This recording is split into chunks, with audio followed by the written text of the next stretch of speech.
Terima kasih Anda masih bersama kami di Kompas Petang, saya Cynthia Rompas. Saudara Koordinator Staf Khusus Presiden Ari Dwi Payana menegaskan Presiden Joko Widodo tak terpengaruh dengan isu pemakzulan yang disampaikan kelompok Petisi 100 saat bertemu Menko Polhukam Mahfud MD. Ari Dwi Payana menegaskan Presiden Jokowi fokus bekerja menyelenggarakan sisa pemerintahan.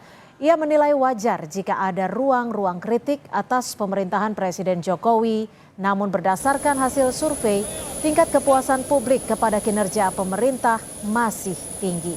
Namun secara konstitusi, pemakzulan harus dibuktikan melalui mekanisme 3 lembaga, DPR, MK, hingga MPR.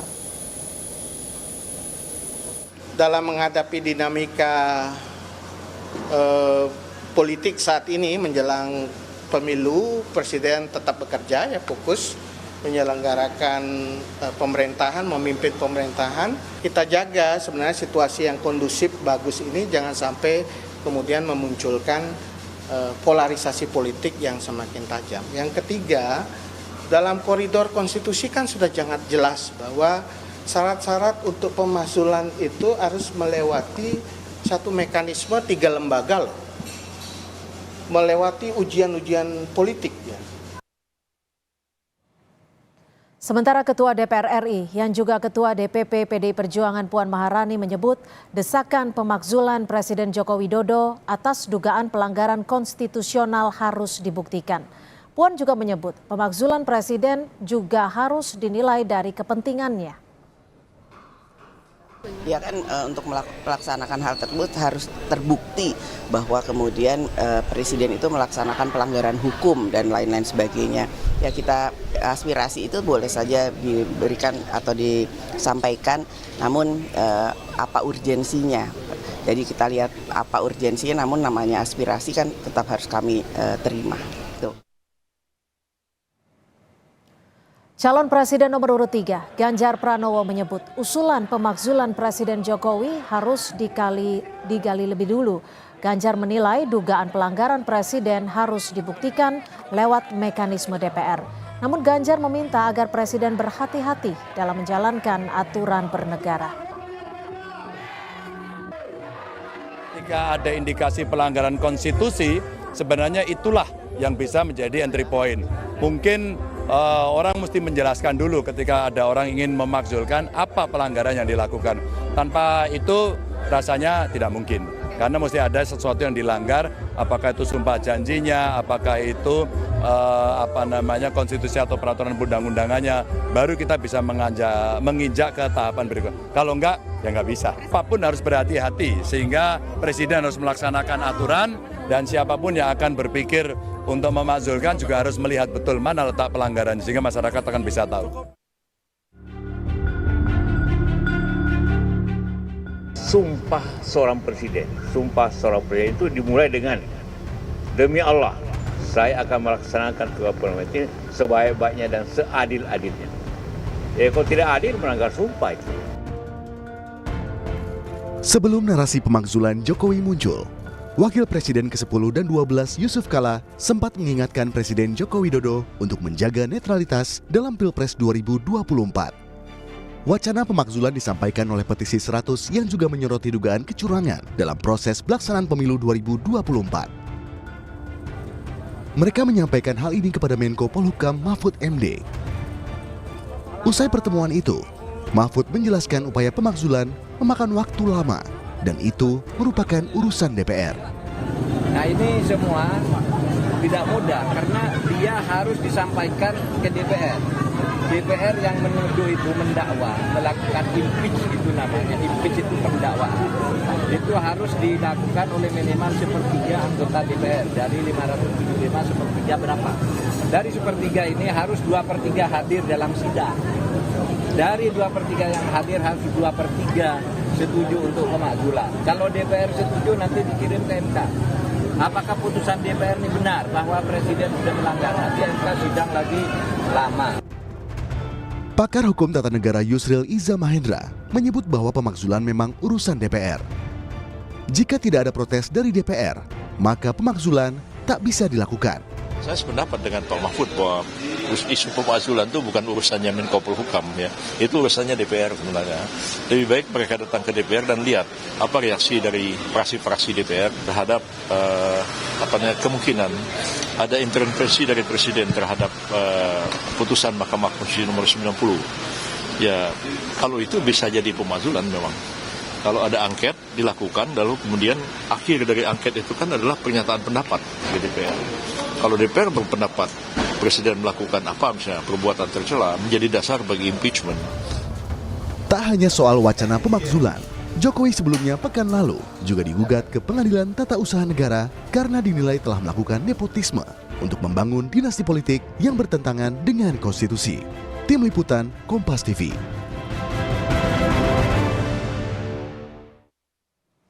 Lebih lengkap terkait dengan usulan pemakzulan Jokowi yang disampaikan sejumlah tokoh, kita bahas lebih lengkap bersama sejumlah narasumber di studio.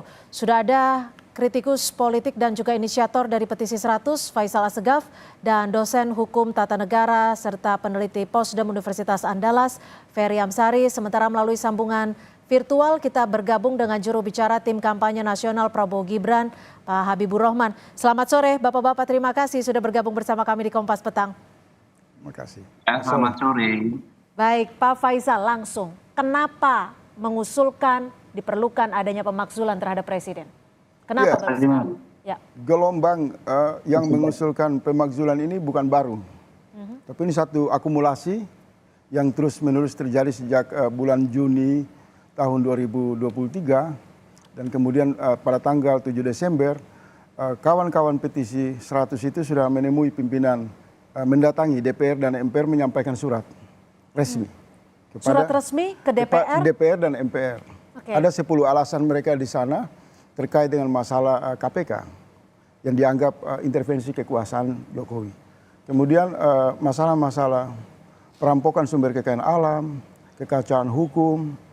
Terus yang paling puncaknya adalah ketika Presiden Jokowi mengumumkan secara terbuka di ruang publik akan melakukan praktek politik cawe-cawe yang kemudian menimbulkan goncangan besar karena tersirat di sana Presiden ingin melakukan intervensi terhadap pemilu 2024. Nah, jadi pemakzulan ini bukan sesuatu yang baru.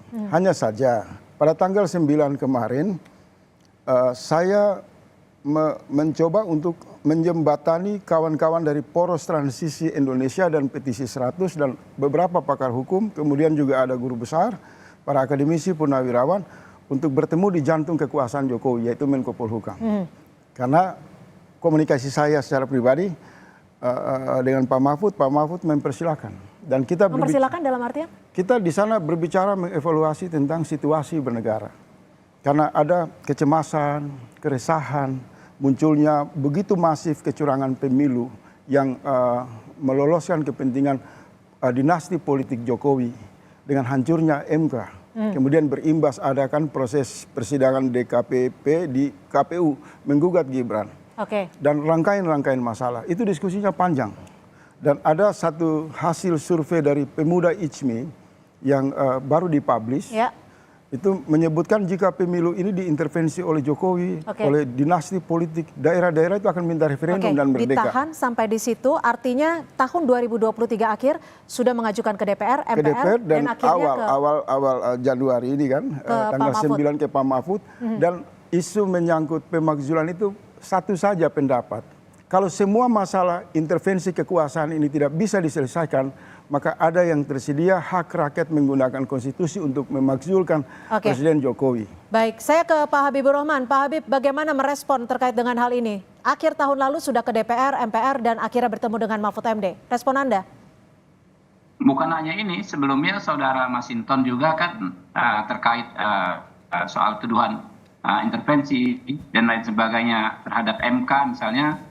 Masinton pernah menyampaikan adanya usulan hak angket ya DPR ya, kita nggak tahu, setahu saya yang tanda tangan baru Pak Masinton sendiri ya, begitu juga yang di DPR kita nggak tahu prosesnya, tapi setahu saya mayoritas anggota DPR tidak dalam pemahaman yang sama seperti disampaikan oleh Saudara Faisal ini ya.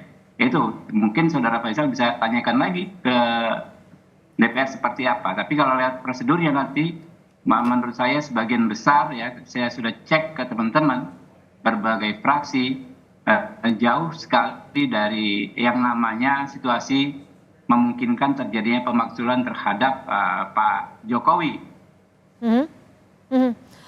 Tapi kalau Pak Faisal menyebut bahwa akhir tahun lalu sudah ke DPR, MPR, dan akhirnya ke Pak Mahfud MD, dan juga menyebut bahwa ini adalah kekuatan rakyat, seperti itu. Yeah. Bagaimana Anda menanggapi hal ini? Karena menurut Pak Faisal sendiri adalah gongnya ketika Presiden Jokowi menyatakan akan cawe-cawe. Ya, kalau kita bicara soal konstitusi, ya pemenuhan unsur-unsur pemakzulan, tentu kita bicara hukum dalam konteks faktual, ya. Namanya komunikasi itu kan ada teks dan konteks. Teksnya seperti apa, konteksnya seperti apa. Tetapi kebijakan atau perilaku atau perbuatan seorang kepala negara itu dinilai dari kebijakannya seperti apa. Misalnya kalau di Undang-Undang Pemilu itu kan parameternya pasal 547, ya. Kemudian di konstitusi juga ada parameternya pasal 7A. Dicek saja apakah terpenuhi atau tidak. Tidak bisa juga sekedar klaim. Oke. Pak Faisal punya pendapat, banyak juga yang punya pendapat sebaliknya. Kan nggak bisa saling memaksakan, karena itu prosedurnya silahkan dikedepankan, ya. Mau mengajukan angket silahkan, toh nggak berjalan. Jelas-jelas Pak Masinton sampai saat ini setahu saya baru beliau sendiri yang menandatanganinya.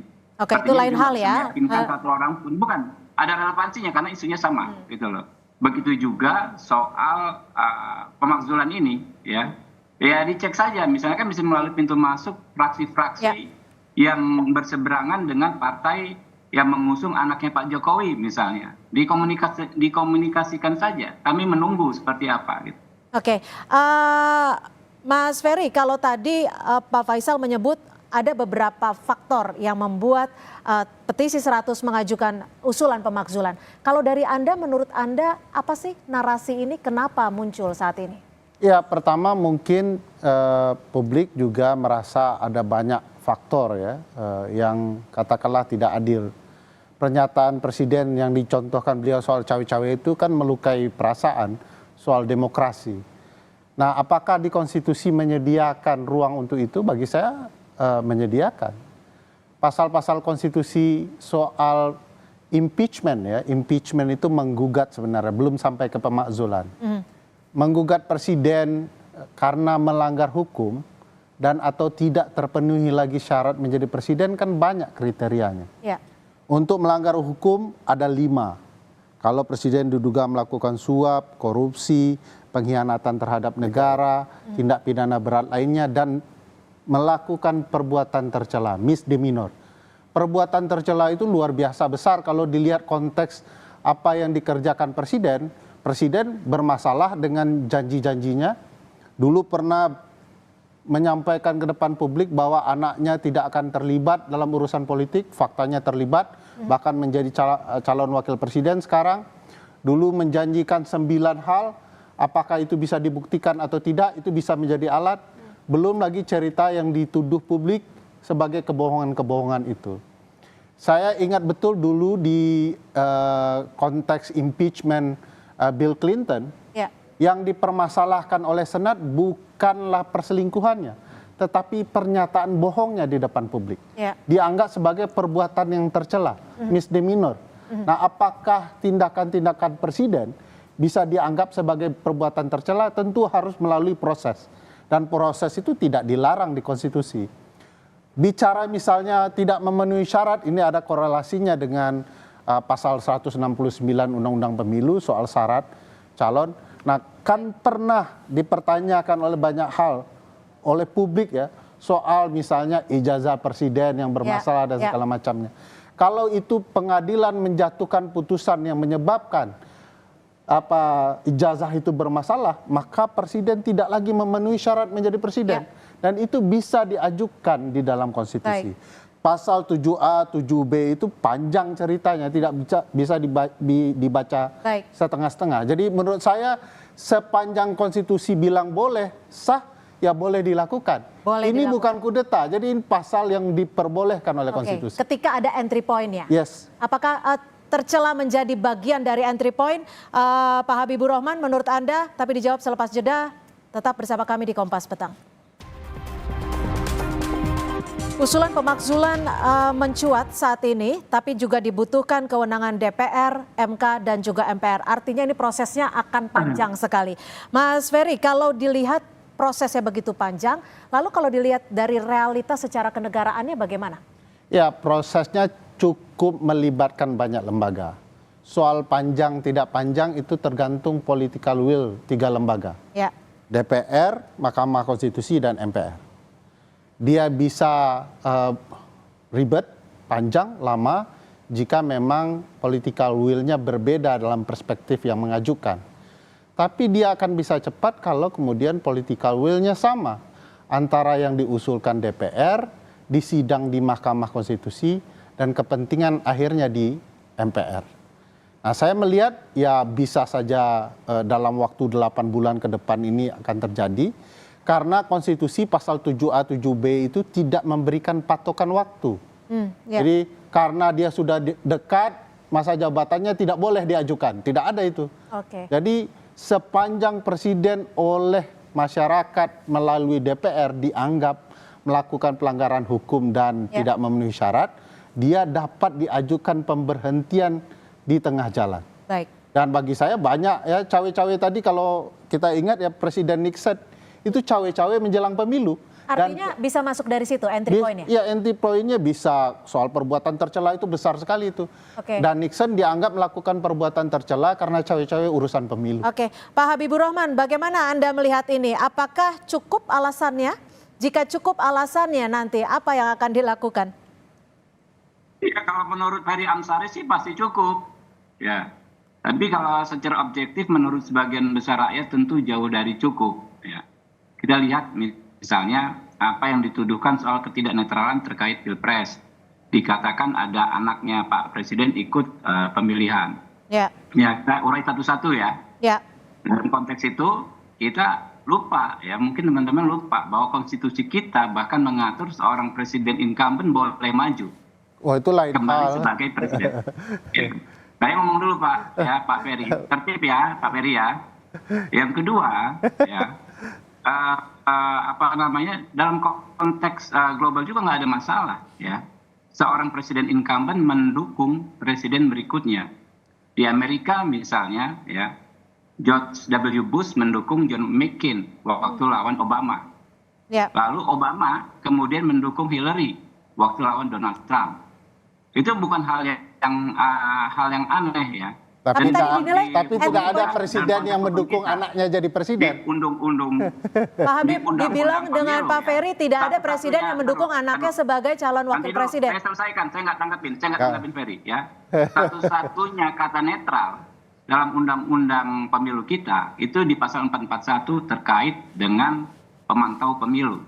Kalau presiden aturannya bukan soal netral atau tidak netral, soal apakah dia menggunakan kekuasaannya untuk menguntungkan salah satu pasangan calon atau merugikan salah satu pasangan calon. Itu. Jadi karena gradasi kenetralan itu kan beda. Kalau TNI Polri dia tidak punya hak untuk memilih. Ya. Kalau presiden boleh, bahkan boleh maju kembali sebagai pemilih. Jadi kalau kita lihat ininya, substansinya, kalau ini dikhawatirkan abuse of power, saya pakai logikanya Pak Ferry lah yang dangkal itu ya, misalnya ya. Kalau anaknya, maka dia kemungkinan abuse of power. Lah, dia sendiri boleh maju kok. Bagaimana kita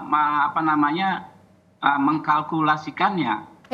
Kalau dia sendiri maju kan tentu dia pasti bisa sangat-sangat bisa abuse of power. Karena itu analisanya bukan asumsi-asumsi, bukan anggapan-anggapan dan tudingan seperti Pak Ferry, tetapi faktual. Apanya ini yang sampai sekarang nggak ada. Ada tidak faktualnya? Ditahan Pak Habib. Ada tidak? Ada tidak Pak Faisal secara faktualnya? Ditahan dulu Pak Habib. Faktanya apa? Faktualkan. Jadi begini. Halo, Bung Habibur Rahman. Silakan Pak Faisal. Penjelasan Bang Ferry itu banyak diurai di ruang publik dan mewakili pendapat rakyat. Bahwa di atas tafsir konstitusi ini ada satu kebutuhan konsolidasi moral politik untuk menyelamatkan tujuan negara. Kalau arah tujuan negara ini ditunggangi oleh dinasti politik, maka protes muncul secara gerakan moral itu akan muncul. Dia nggak lagi bicara soal mekanisme. Jatuhnya Soeharto orang juga nggak tahu pasal apa. Ya kan? Bagaimana mekanisme ketatanegaraan itu diperbincangkan. Jadi ini satu diskusi yang terlalu rancau.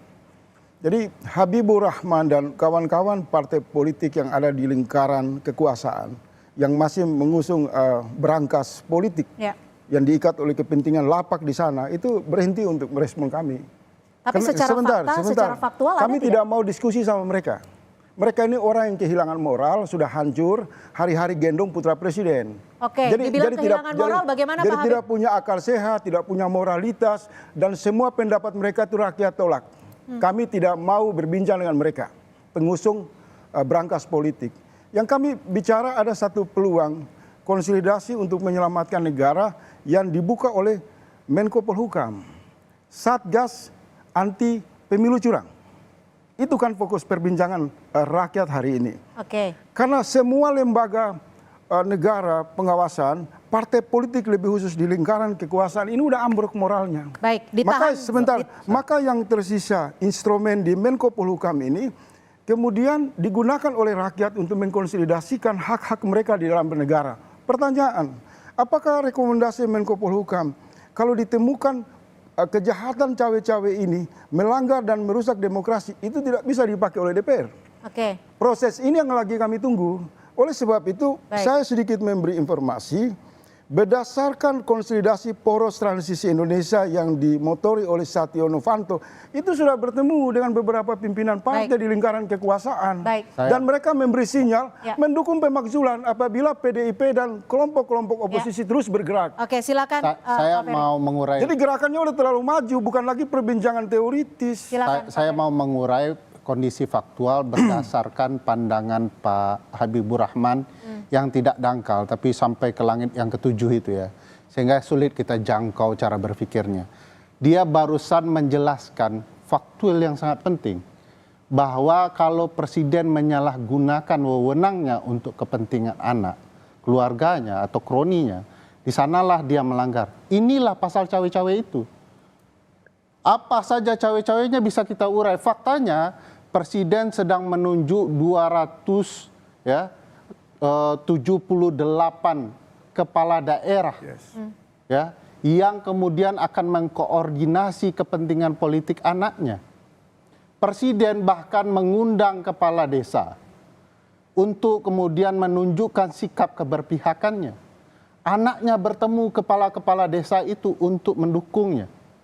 Jadi presiden sebenarnya kalau mau dilihat menyalahgunakan wewenang untuk kepentingan kandidat tertentu, sudah banyak buktinya. Tinggal keberanian partai politik yang nanggung dalam berbagai hal. Dia tahu presiden punya masalah, tapi dia hendak berdiri dalam banyak kaki. Ini partai politik kita. Kalau melawan otoritarianisme seperti ini, penyalahgunaan wewenang, adab dalam berpolitik yang tidak sehat, melanggar demokrasi, tidak boleh lagi sikap setengah-tengah, dan partai harus menunjukkan bahwa wewenang mereka bisa digunakan untuk melakukan impeachment terhadap presiden. Pak Habibur Rahman, dinilai ada otoritarisme dan juga ada pelanggaran adab politik. Bagaimana Anda menjawab ini? Ya itu, makanya semakin saya yakin cara pandang saudara Ferry ini dangkal dan hanya berdasarkan kebencian. Feminisme politik. Ya, Terima kasih. kekuasaan itu kan tersebar, Pak Ferry. Ya, tersebar, dan faktanya hari ini yang sudah terbukti soal PJ kepala daerah adalah fakta integritas PJ Bupati Sorong yang intinya ingin memenangkan Pak Ganjar Pranowo. Saya dengar ini masif sekali, gitu loh. Ya, bukan masih kasuistik di ya. Kemudian banyak sekali soal kepala desa, Pak Ferry. Ya. Tapi saya mau tanya Habibur Rahman boleh nggak nih? Silakan. Saya boleh tanya Bang, sebentar. Sebentar. Bang Habibur Rahman, halo. Halo Bang Habibur Rahman. Saya diambil dari tenaga pendamping desa. Halo. Oke, itu Pak di Habib. bawah Kemendes yang ada, Kemendes itu kan kementerian yang menterinya berafiliasi ke paslon 1. Oke, Pak Habib. Begitu juga Pak Habib, waktu Kenapa- kita sangat singkat kenapa sekali. Anda tidak Sepertinya ada bicara pertanyaan Presiden yang menggantung mengumpulkan dari kepala Pak desa? Faisal. Silakan, Pak Saya mau Faisal. tanya satu Ya. pertanyaan, Bung Habibur Di mana, Rahman. ya, Bung Habibur Rahman. banyak sekali sosialisasi Direktorat Bina Penempatan Tenaga Kerja di bawah Kementerian. Aduh. Oke, Pak Habib Menjatuhkan ditahan itu. dulu karena waktu kita sangat singkat sekali. Pak Faisal ada pertanyaan yang sangat menggantung. Silakan Pak Faisal untuk bertanya dengan Bung Habib. Saudara Ferry, Yang mau dia nggak fair kalau dipertanyakan menyebutkan itu yang presiden. mengumpulkan paslon selain Presiden di paslon pasal nomor 2. 7A. Presiden mengumpulkan 3 kali Jadi, lebih terus kepala kalau desa. kacamatanya, Anda bicara ya, dalam tanya kasus jelas yang lain. melihat Bagaimana? kesalahan Katanya yang pikirannya tidak menguntungkan dangkal. paslon 2. Ketika Tetapi menguntungkan cara paslon Oke, menjelaskan Pak Habib, menutup-nutupi Anda kepada disebut publik. berbicara dalam kasus lain. Saat ini Pak Faisal ingin bertanya sesuatu. Bukan kasus lain. Itulah Kasus fakta-fakta lain. yang ada. Secara Konteksnya tidak kita percaya. bicara Sudah apakah berulang-ulang mungkin saudara presiden Ferry di-impeach. bicara hal ini. Saya menjelaskan Kepuasan banyak sekali masyarakat pertemuan-pertemuan terhadap istana Pak Jokowi dengan kepala terus desa. meningkat, gitu loh. Oke, saudara nggak- ditahan Pak Habib. Ya, saya Silakan Pak mau- Faisal. ini. Terakhir ya, Ya, pertanyaan saya dari ingin Pak Faisal membuktikan, yang langsung tapi akan nggak dijawab oleh Pak ada Habib. Silakan Pak Makanya Faisal. saya santai saja soal pemakzulan ini. Ini premanisme politik dalam cara berkomunikasi di ruang publik.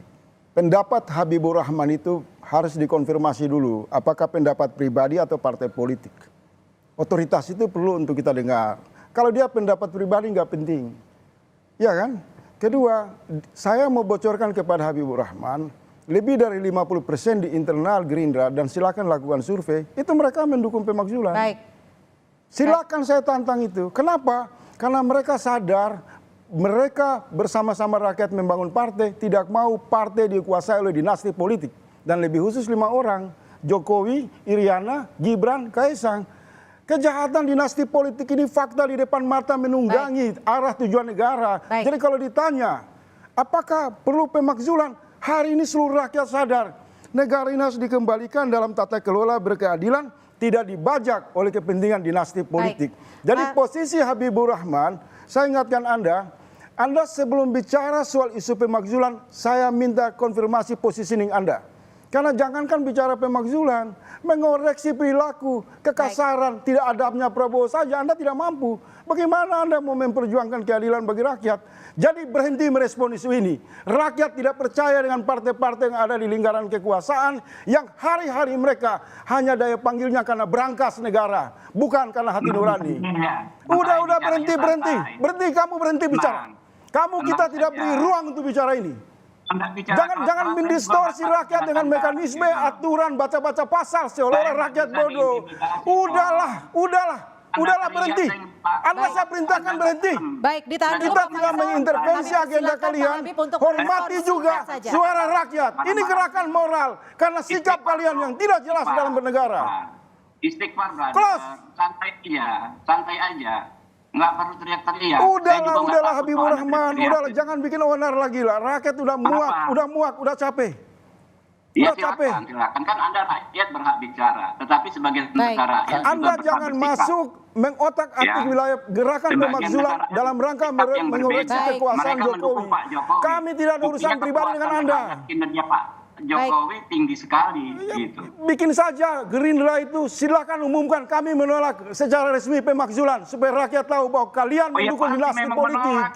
Justru kami menolak. Resmi, gitu loh. bukan suara pribadi Habibur Diminta untuk Rahman. secara resmi menolak. Udah capek rakyat hadapi politisi dengan mental seperti itu. Kita menolak pemakzulan. Nah, Dan sampaikan kepada kawan-kawan di lingkaran kekuasaan, kawan-kawan Anda, Jimli, Profesor Yusril, saya ingatkan, tidak lancang untuk melakukan rekayasa opini atas nama pakar hukum.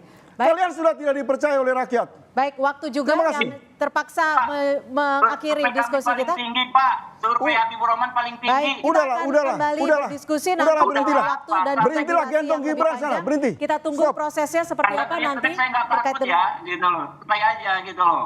Baik, terima kasih atas perspektifnya sore ini. Sayang sekali waktu juga yang harus menyudahi diskusi kita. Nanti kita akan berupaya untuk kembali menyediakan waktu yang lebih besar luang lingkupnya untuk lebih menyampaikan perspektif. Terima kasih sekali lagi anggota Petisi 100 Pak Faisal Assegaf, terima kasih. Dan juga dosen hukum tata negara serta peneliti Posdem Universitas Andalas Pak Ferry Amsari. Dan juga Pak Habibur Rahman, Jubir TKN Prabowo Gibran sudah bergabung bersama kami di Kompas Petang. Selamat sore. Sore.